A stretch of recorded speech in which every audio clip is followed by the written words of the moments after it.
ನಮಸ್ಕಾರ ಸ್ನೇಹಿತರೆ, ಇವತ್ತಿನ ಈ ವಿಡಿಯೋದಲ್ಲಿ ನಾವು BNYS ಕೋರ್ಸ್ ಕಂಪ್ಲೀಟ್ ಆದ ನಂತರ ಅಂದರೆ 5.5 ವರ್ಷ ಕೋರ್ಸು ಕಂಪ್ಲೀಟ್ ಆದ ನಂತರ ಪೋಸ್ಟ್ ಗ್ರ್ಯಾಜುಯೇಷನ್ ಇರುತ್ತಲ್ಲ, ಅಂದರೆ MD ಇರುತ್ತೆ. ಅದರಲ್ಲಿ ನಾವು ಯಾವ್ಯಾವ ಫೀಲ್ಡ್ಸ್ಗಳು ಬರುತ್ತೆ, ನಾವು ಯಾವ ಫೀಲ್ಡಲ್ಲಿ MDಯನ್ನು ಮಾಡ್ಬೋದು, ಮತ್ತು ಕೆಲವೊಂದಿಷ್ಟು ಸ್ಟೂಡೆಂಟ್ಸ್ಗಳಿಗೆ ಕ್ವಶನ್ ಇರುತ್ತೆ, ನಾವು BNYS ಕಂಪ್ಲೀಟ್ ಆದ ನಂತರ MD ಮಾಡಲೇಬೇಕಾ, ಅಷ್ಟೊಂದು ಅವಶ್ಯಕತೆ ಇದೆಯಾ, ಅಥವಾ ನಮ್ಮ ಇಂಟ್ರೆಸ್ಟ್ ಇದೆ ಆದರೂ ನಾವು ಮಾಡಬೇಕಾ ಅಥವಾ ಮಾಡಬಾರ್ದು, ಅಥವಾ ಯಾವ ಸ್ಟ್ರೀಮ್ದಲ್ಲಿ ನಾವು ತೊಗೊಳ್ಬೇಕು ಅನ್ನುವಂಥ ಬಹಳಷ್ಟು ಕ್ವಶನ್ಸ್ಗಳು ಇರ್ತವೆ. ಸೊ ಈ ವಿಡಿಯೋದಲ್ಲಿ ನಾವು ಅದರ ಬಗ್ಗೆ ಡಿಸ್ಕಷನ್ ಮಾಡೋರಿದ್ದೀವಿ. ಸೊ ಎಲ್ಲಕ್ಕಿಂತ ಮೊದಲು ನಾವು MD ಆದ ನಂತರ ತಲೆಯಲ್ಲಿ ಬರುತ್ತೆ, MBBS ಆದ ನಂತರ MD ಇರುತ್ತೆ. ಅದರಲ್ಲಿ ಬಹಳಷ್ಟು ಸ್ಟ್ರೀಮ್ಸ್ಗಳು ಇರುತ್ತವೆ. BMS ಆದ ನಂತರ ಕೂಡ ಬಹಳಷ್ಟು ಸ್ಟ್ರೀಮ್ಸ್ಗಳು ಬರ್ತವೆ. ಯಾಕಂತಂದರೆ ಅಲ್ಲಿ ಸರ್ಜರಿ ಕೂಡ ಬರುತ್ತೆ, ಮೆಡಿಸಿನ್ ಕೂಡ ಬರುತ್ತೆ. ಅವ್ರ ಹತ್ರ ಬಹಳಷ್ಟು ಆಪ್ಷನ್ಸ್ಗಳಿದ್ದಾವೆ. ಆದರೆ ಅದೇ BNYSದಲ್ಲಿ ನೋಡ್ಲಿಕ್ಕೆ ಹೋದರೆ ನಮ್ಮ ಹತ್ರ ಆಪ್ಷನ್ಸ್ಗಳ ಸಂಖ್ಯೆ ತುಂಬಾ ಕಡಿಮೆ ಇದೆ. ಯಾಕಂತಂದರೆ ನಾವು ಮೇನ್ಲಿ ಲೈಫ್ ಸ್ಟೈಲ್ ಡಿಸಾರ್ಡರ್ಸ್ಗಳಾಗಲಿ ಅವುಗಳನ್ನು ಟ್ರೀಟ್ ಮಾಡ್ತೀವಿ, ಮತ್ತು ಕ್ರೋನಿಕ್ ಕಂಡೀಷನ್ಗಳನ್ನು ಅವುಗಳನ್ನ ಟ್ರೀಟ್ ಮಾಡ್ತೀವಿ. ಆದರೆ ಆಪ್ಷನ್ಸ್ ಕಡಿಮೆ ಇರಲಿಕ್ಕೆ ಕಾರಣ ಏನಂತಂದರೆ MBBSದಲ್ಲಿ ಇರುತ್ತೆ. ಸೊ ಪರ್ಟಿಕ್ಯುಲರ್ ಆಗಿ ಒಂದು ಆರ್ಗನ್ ಸಲುವಾಗಿ ಅಥವಾ ಒಂದು ಸಿಸ್ಟಮ್ ಸಲುವಾಗಿ, ಯಾವುದಾದ್ರೂ ಒಂದು ಪರ್ಟಿಕ್ಯುಲರ್ ಸಿಸ್ಟಮ್ ಸಲುವಾಗಿ ಅಂಥೇಳಿ MD ಸ್ಪೆಸಿಫಿಕ್ ಆಗಿ ಮಾಡಿರ್ತಾರೆ. ಒಂದು ವೇಳೆ ನ್ಯೂರೋಲಜಿಸ್ಟ್ ಇರ್ತಾರೆ, ಸೊ ಅವರು ನರ್ವಸ್ ಸಿಸ್ಟಮ್ ರಿಲೇಟೆಡ್ ಪ್ರತಿಯೊಂದು ಏನು ಡಿಸೀಸ್ಗಳು ಇರ್ತವೆ ಅದನ್ನು ಸರಿಪಡಿಸಲಿಕ್ಕೆ ಅವರು MD ಮಾಡಿರ್ತಾರೆ. ಒಂದು ವೇಳೆ ನೆಫ್ರೋಲಜಿಸ್ಟ್ ಇದ್ದಾರೆ, ಕಿಡ್ನಿಗೆ ಸಂಬಂಧಿಸಿದಂಥ ಯಾವ ಡಿಸೀಸ್ಗಳಿರ್ತವೆ ಅದರ ಸಲುವಾಗಿ ಅಂತೇಳಿ ಇರ್ತಾರೆ. ಆದರೆ ಕಿಡ್ನಿ ಮತ್ತು ಹಾರ್ಟಿಗೆ ಕನೆಕ್ಷನ್ ಇದೆ, ಸೊ ಅವರು ಭಾಳಷ್ಟನ್ನು ಎಕ್ಸ್ಪ್ಲೋರ್ ಮಾಡಲ್ಲ, ಕೇವಲ ಕಿಡ್ನಿ ಮತ್ತು ಹಾರ್ಟ್ದಲ್ಲಿ. ಅದರಲ್ಲಿ ಅವರು ಸರ್ಜರಿಯನ್ನು ಪ್ರಾಕ್ಟೀಸ್ ಮಾಡಿರ್ತಾರೆ. ಸೊ ಅವೆಲ್ಲ ಅವರಲ್ಲಿ ಮುಂದ್ಗಡೆ ಆ ರೀತಿ ಬರುತ್ತೆ. ಆದರೆ BNYSದಲ್ಲಿ ಆ ರೀತಿ ಯಾವುದೇ ಆಪ್ಷನ್ಗಳು ಇರಲ್ಲ. ನಾವು ಯಾವುದೇ ಮೆಡಿಸಿನನ್ನು ಕೊಡಲ್ಲ ಮತ್ತು ಯಾವುದೇ ಸರ್ಜರಿಯನ್ನು ಕೂಡ ಮಾಡಲ್ಲ.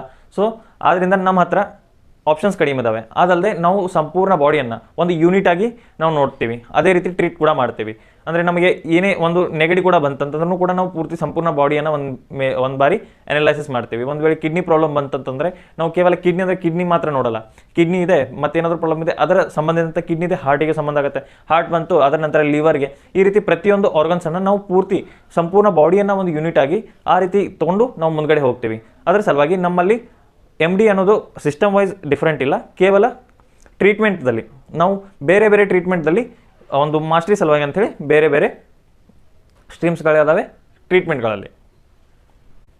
ಫಾರ್ ಎಕ್ಸಾಂಪಲ್, ನಾವು ಒಂದು ಪೇಷಂಟ್ ಬಂದಿದ್ದಾನೆ, ಅವನಿಗೆ ನಾವು ಯಾವುದೇ ಒಂದು ಟ್ರೀಟ್ಮೆಂಟ್ ಕೊಡಬೇಕಾಗಿದೆ.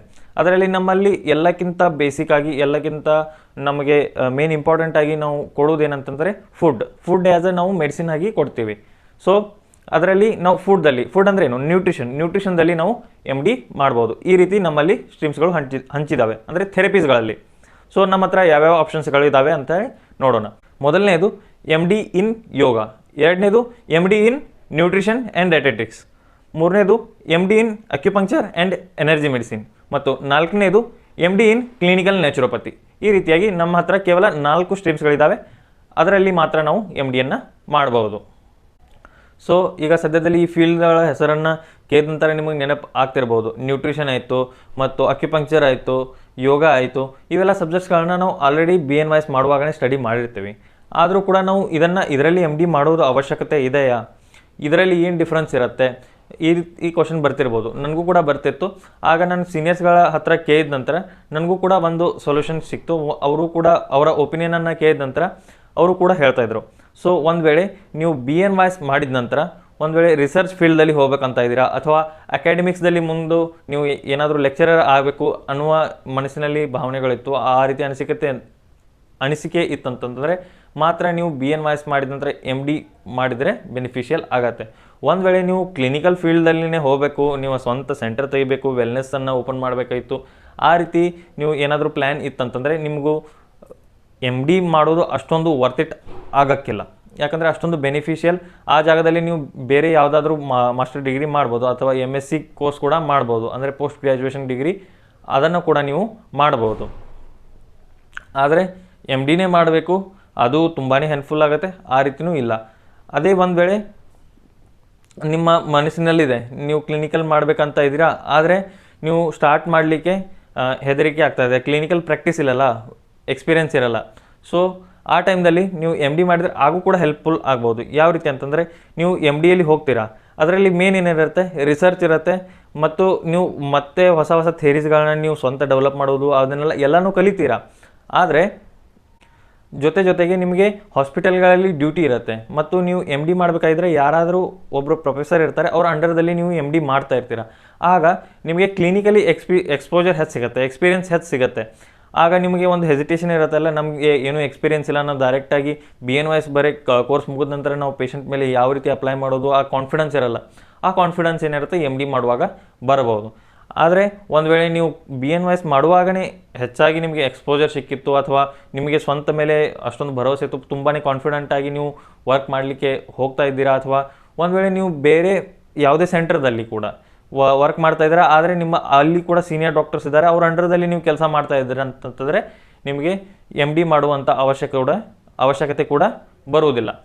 ಸೊ ಇದು ನನ್ನ ಪಾಯಿಂಟ್ ಆಫ್ ವ್ಯೂ ಆಗಿರ್ಬೋದು ಮತ್ತು ಸೀನಿಯರ್ ಪಾಯಿಂಟ್ ಆಫ್ ವ್ಯೂ ಕೂಡ ಈ ರೀತಿ ಆಗಿದೆ. ಸೊ ನೀವು ಡಿಸೈಡ್ ಮಾಡ್ಕೊಳ್ಳಿ, ನೀವು ಎಮ್ ಡಿ ಮಾಡಬೇಕು ಅಥವಾ ಮಾಡಬಾರ್ದು ಅಂತೇಳಿ. ಅಷ್ಟೊಂದು ನಿಮಗೆ ಅವಶ್ಯಕತೆ ಅನಿಸ್ತಂದರೆ ಮಾಡ್ಬೋದು. ಇಲ್ಲಾಂದರೆ ಕೆಲವೊಂದಿಷ್ಟು ಪೇಷಂಟ್ಗಳು ಇದನ್ನೇ ನೋಡಿ ಬರ್ತಾರೆ, ಟೈಟಲ್ ನೋಡಿ ಬರ್ತಾರೆ, MBBS MD, ಅದರ ನಂತರ ಮುಂದೆ ಈ ರೀತಿ ಡಿಗ್ರಿ, ಎಷ್ಟು ಹೆಸರಿಗಿಂತ ದೊಡ್ಡದು ಡಿಗ್ರಿಗಳು ಇರಬೇಕು, ಆ ರೀತಿ ಕೂಡ ನೋಡಿ ಬರ್ತಾರೆ. ಇಲ್ಲಪ್ಪ ಭಾಳ ದೊಡ್ಡ ಡಾಕ್ಟರ್ ಅದಾನೆ, ಏನು ಭಾಳ ದೊಡ್ಡ ದೊಡ್ಡ ಡಿಗ್ರಿಗಳು ಇದ್ದಾವೆ, ಆ ರೀತಿ ಕೂಡ ಮೆಂಟಾಲಿಟಿದಿಂದ ಬರ್ತಾರೆ.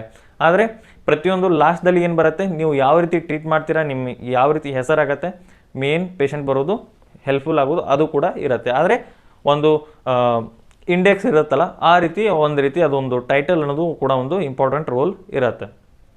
ಸೊ ಅದನ್ನು ನೀವು ಡಿಸೈಡ್ ಮಾಡ್ಬೋದು. ಇನ್ನು ಮುಂದೆ ನೀವು BNYS ಆದ ನಂತರ ಒಂದು ವೇಳೆ MD ಮಾಡಬೇಕು, ಅದರಲ್ಲಿ ಅಡ್ಮಿಷನ್ ತೊಗೊಳ್ಬೇಕು ಅಂತಂತಂದರೆ ಅದರ ಯಾವ ರೀತಿ ಅಡ್ಮಿಷನ್ ಪ್ರೊಸೀಜರ್ ಇದೆ ಅಂಥೇಳಿ ನೋಡೋಣ. ಈಗ ಯಾವ ರೀತಿ MBBS ಆಯಿತು, BMS ಆಯಿತು, ಅದರಲ್ಲಿ ಕಂಪಲ್ಸರಿ ಮಾಡಿದಾರಲ್ಲ, ಒಂದು ನೀಟ್ PG ಅಂಥೇಳಿ ಎಕ್ಸಾಮ್ ಕೊಡಬೇಕಾಗತ್ತೆ. ಅದನ್ನು ಪಾಸ್ ಆದ ನಂತರ ಮಾತ್ರ ಅವರಿಗೆ MD ಮಾಡಲಿಕ್ಕೆ ಅವಕಾಶ ಇರುತ್ತೆ. ಆ ರೀತಿ BNYSಗೂ ಕೂಡ ಅಪ್ಲೈ ಆಗತ್ತಾ? ಸೊ ಈಗ ಸದ್ಯದಲ್ಲಿ ಇನ್ನೂವರೆಗೆ ಆ ರೀತಿ ಯಾವುದೇ ಎಕ್ಸಾಮ್ಸ್ಗಳು ಇಲ್ಲ. ಆದರೆ ಇನ್ಸ್ಟಿಟ್ಯೂಷನ್ ಲೆವೆಲ್ನಲ್ಲಿ ಸ್ವಂತ ಇನ್ಸ್ಟಿಟ್ಯೂಟ್ಗಳು ಏನಿರ್ತವೆ ಅವು ಕೂಡ ಎಕ್ಸಾಮ್ಗಳನ್ನ ತೊಗೊಳ್ತವೆ. ಅದೇ ಒಂದು ವೇಳೆ ನಾವು ಕರ್ನಾಟಕದಲ್ಲಿ ನೋಡೋದಾದರೆ ನಾವು KEA ಥ್ರೂ ಎಕ್ಸಾಮ್ದಲ್ಲಿ ಪಾಸ್ ಔಟ್ ಆದ ನಂತರನೇ BNYS ಮಾಡಿರ್ತೀವಿ.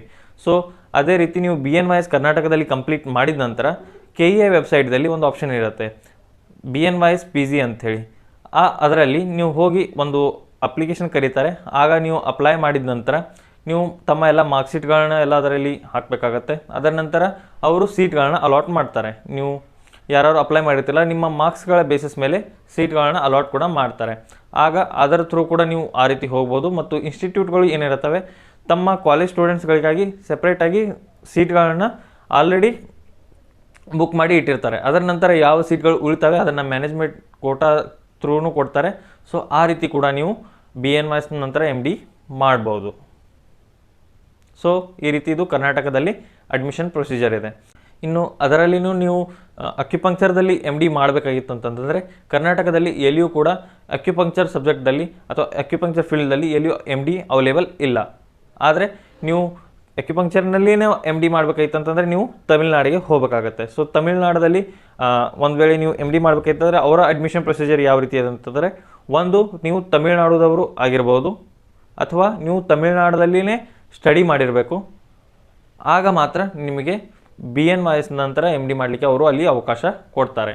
ಇರದೇ ಇದ್ದರೆ ನಿಮಗೆ ಆಪ್ಷನ್ಸ್ ಇಲ್ಲ. ನೀವು ಅಲ್ಲಿ MD ಮಾಡಬೇಕಾಯ್ತಂದ್ರೆ ನಿಮಗೆ ಅವರು ಅವಕಾಶ ಕೊಡುವುದಿಲ್ಲ. ಸೊ ಇನ್ನು ನಿಮಗೆ MD ಅನ್ನೋದು ನಿಮಗೆ ಅಕ್ಯುಪಂಕ್ಚರ್ದಲ್ಲಿನೇ ಮಾಡಬೇಕು ಅಂಥೇಳಿ ಮನಸ್ಸಿನಲ್ಲಿತ್ತು ಅಂತಂದರೆ ಇನ್ನೊಂದು ನಿಮಗೆ ಆಪ್ಷನ್ ಇರುತ್ತೆ.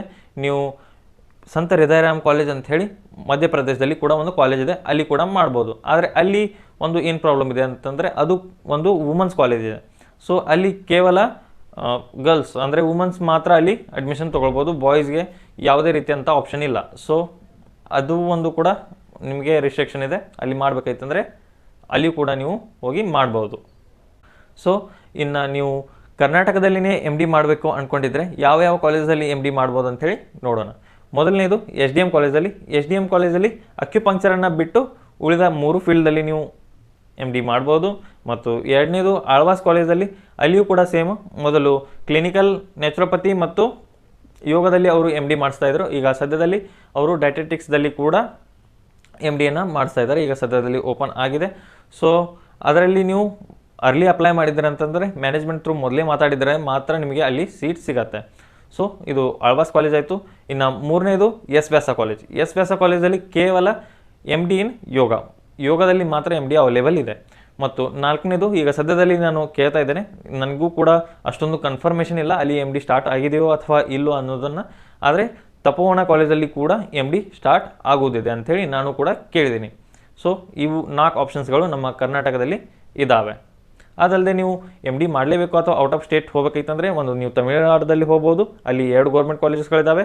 ಒಂದು ಮಧ್ಯಪ್ರದೇಶದಲ್ಲಿ ಹೋಗ್ಬೋದು, ಸಂತ ಹೃದಯರಾಮ್ ಕಾಲೇಜ್ ಇದೆ, ಮತ್ತು ಮೂರನೇದು ಸುಭಾರತಿ ಕಾಲೇಜ್ ಉತ್ತರ ಪ್ರದೇಶದಲ್ಲಿ, ಸುಭಾರತಿ ಮೇರಠದಲ್ಲಿ ಆಪ್ಷನ್ ಇದೆ, ಅಲ್ಲಿಯೂ ಕೂಡ ನೀವು BNYS ಮಾಡ್ಬೋದು. ಆದರೆ ಅಲ್ಲಿಯೂ ಕೂಡ ಅಕ್ಯುಪಂಕ್ಚರ್ ಅವೈಲೇಬಲ್ ಇಲ್ಲ, 3 ಸ್ಟ್ರೀಮ್ಸ್ದಲ್ಲಿ ಎಮ್ ಡಿ ಸಿಗುತ್ತೆ. ಇನ್ನು 4ನೇದು ಉತ್ತರಾಖಂಡದಲ್ಲಿ ಪತಂಜಲಿ ಯೂನಿವರ್ಸಿಟಿ ಇದೆ, ಅದು ಜುಲೈ ನಂತರ BNYS ನಂತರ ಎಮ್ ಡಿ ಸ್ಟಾರ್ಟ್ ಮಾಡಲಿಕ್ಕೆ ಹೋಗ್ತಾ ಇದೆ. ಸೊ ಅದರಲ್ಲಿ ಕೂಡ ಅವರು 4 ಸ್ಟ್ರೀಮ್ದಲ್ಲಿ ಓಪನ್ ಮಾಡ್ತಾ ಇದ್ದಾರೆ. ಇನ್ನೂ ಕನ್ಫರ್ಮೇಷನ್ ಇಲ್ಲ ಸ್ಟಾರ್ಟ್ ಆಗತ್ತೋ ಅಥವಾ ಯಾವಾಗ ಸ್ಟಾರ್ಟ್ ಆಗುತ್ತೆ ಅಂತೇಳಿ ಡೇಟ್ ಕನ್ಫರ್ಮೇಷನ್ ಇಲ್ಲ ಅದು. ಆದರೆ ಜುಲೈ 2026 ಅವರು ಕೂಡ ಸ್ಟಾರ್ಟ್ ಮಾಡೋರಿದ್ದಾರೆ. ಅದರಲ್ಲಿ ಕೂಡ ಒಂದು ಆಪ್ಷನ್ ಮುಂದೆ ನಿಮಗೆ ಸಿಗಬಹುದು. ಸೊ ಈ ರೀತಿಯಾಗಿ ನಮ್ಮ ಹತ್ರ BNYS ಆದ ನಂತರ ಇಷ್ಟೊಂದು ಇನ್ಸ್ಟಿಟ್ಯೂಟ್ಗಳು ಮತ್ತು ಇಷ್ಟು 4 ಫೀಲ್ಡ್ಸ್ಗಳು ಅವೈಲೇಬಲ್ ಇದ್ದಾವೆ. ಆದರೆ ನಾವು BNYS ಮುಗಿದ ನಂತರ ಒಂದು ಗೌರ್ಮೆಂಟ್ ಜಾಬ್ದಲ್ಲಿ ಅಪ್ಲೈ ಮಾಡಬೇಕಾದ್ರೆ ಎಮ್ ಡಿ ಹೆಲ್ಪ್ಫುಲ್ ಆಗತ್ತಾ? ಈಗ ಸದ್ಯದಲ್ಲಿ ಎಷ್ಟು ಗೌರ್ಮೆಂಟ್ ಜಾಬ್ಸ್ಗಳು ಓಪನ್ ಆಗ್ತಾ ಇದ್ದಾವಲ್ಲ, ಎಷ್ಟೊಂದು ಬರ್ತಿದ್ದಾವೆ, ಅದರಲ್ಲಿ ಎಲ್ಲದರಲ್ಲಿ ಎಮ್ ಡಿ ಕಂಪಲ್ಸರಿಯಾಗಿ ಕೇಳ್ತಾರೆ. ಯಾಕಂತಂದರೆ ಎಲ್ಲ ಗೌರ್ಮೆಂಟ್ ಜಾಬ್ಸ್ಗಳು ಬರೋದು ರಿಸರ್ಚ್ ಫೀಲ್ಡಲ್ಲಿ ಬರ್ತಾ ಇದ್ದಾವೆ ಮತ್ತು ಅಕಾಡೆಮಿಕ್ಸ್ದಲ್ಲಿ ಬರ್ತಾ ಇದ್ದಾವೆ. ಸೊ ಅಲ್ಲಿ ಎಮ್ ಡಿ ಕೇಳ್ತಾ ಇದ್ದಾರೆ ಮತ್ತು ಮಿನಿಮಮ್ 3 ವರ್ಷದ ಎಕ್ಸ್ಪೀರಿಯನ್ಸ್ ಅಂತೂ ಕೇಳ್ತಾ ಇದ್ದಾರೆ. ಸೊ ಯಾರು ಎಮ್ ಡಿ ಮಾಡ್ತಿರಲ್ಲ ಅವರಿಗೆ ಅದರಲ್ಲಿ ಕೂಡ ಹೆಲ್ಪ್ಫುಲ್ ಆಗತ್ತೆ. ಸೊ ನಾನು ಎಮ್ ಡಿ ರಿಲೇಟೆಡ್ ಸಾಧ್ಯವಾದಷ್ಟು ಎಷ್ಟು ಡೌಟ್ಸ್ಗಳು ಬರ್ತಿದ್ವಲ್ಲ ಅದನ್ನು ಕ್ಲಿಯರ್ ಮಾಡಲಿಕ್ಕೆ ಪ್ರಯತ್ನ ಮಾಡಿದ್ದೀನಿ. ಅದರ ನಂತರ ನಿಮ್ಮ ಮನಸ್ಸಿನಲ್ಲಿ ಇನ್ನೂ ಡೌಟ್ಸ್ ಇತ್ತಂದರೆ ಕಮೆಂಟ್ ಕೂಡ ಮಾಡ್ಬೋದು. ಅದಲ್ಲದೆ ನಿಮ್ಮ ಮುಂದೆ ಏನಾದರೂ ಅನಿಸಿಕೆ ಇತ್ತು ಅಥವಾ ಏನಾದರೂ ಮತ್ತೇನಾದರೂ ಇನ್ಫಾರ್ಮೇಟಿವ್ ವಿಡಿಯೋಸ್ ಬೇಕಾಯಿತು, ಯಾವ ಟಾಪಿಕ್ ಮೇಲೆ ಬೇಕು ಅಂಥೇಳಿ ಕೂಡ ಕಮೆಂಟಲ್ಲಿ ನೀವು ಹೇಳ್ಬೋದು. ಮತ್ತೆ ಭೇಟಿಯಾಗೋ ನಮ್ಮ ಮುಂದಿನ ವಿಡಿಯೋದಲ್ಲಿ. Thank you so much. ಜೈ ಹಿಂದ್.